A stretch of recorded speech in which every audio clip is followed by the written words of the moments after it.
আমরা মানব জাতি হয়ে আসলে অনেক ধন্য। আসলে এই পৃথিবীটা অনেক সুন্দর, আরও সুন্দর হবে। যেরকম এই যে আমাদের গাছপালা, পশু পাখি এগুলো আছে না, আমরা এগুলাকে যদি ধরে রাখতে পারি তাহলে পৃথিবীটা আরও সুন্দর হবে। তো এই প্রাণীগুলা কি দোষ করছে? এই প্রাণীগুলারে বাঁচতে দাও।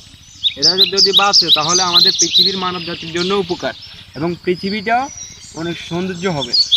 তো আমরা এই পাখিটাকে আজকে এইখানে একটা জালের ভিতরে ধরা পড়ছিল, তো ওই পাখিটার আমরা মুক্তি করতে পেরেছি। তো সবাই এসব প্রাণীদেরকে না মেরে ওদেরকে বাঁচতে দাও। তো আমরা এদেরকে পাখিটাকে এখন মুক্ত করে দিব, তোমরাও সাথে থাকো, দেখো ভালো লাগবে। তো এদেরকে না মেরে মুক্তি দাও, পৃথিবীটা আরো সুন্দর হবে। তো আমরা এদেরকে মুক্তি করে দিচ্ছি। তোমরা দেখো, এখানেই দিকে নিয়ে আসো।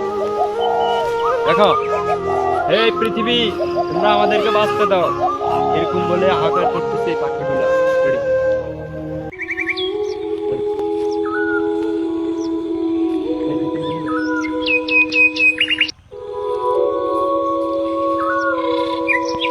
কি সুন্দর, তাই না?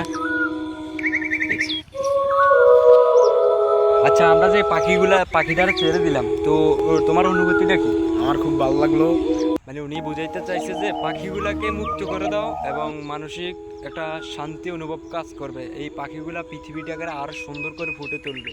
তো এই ভিডিওটা যাদের ভালো লাগছে চ্যানেলটা সাবস্ক্রাইব করবা, একটা লাইক করে দিবা, যেহেতু আমরা এরকম ইন্টারেস্টিং ভিডিও তোমাদের সামনে নিয়ে আসতে পারি। ধন্যবাদ।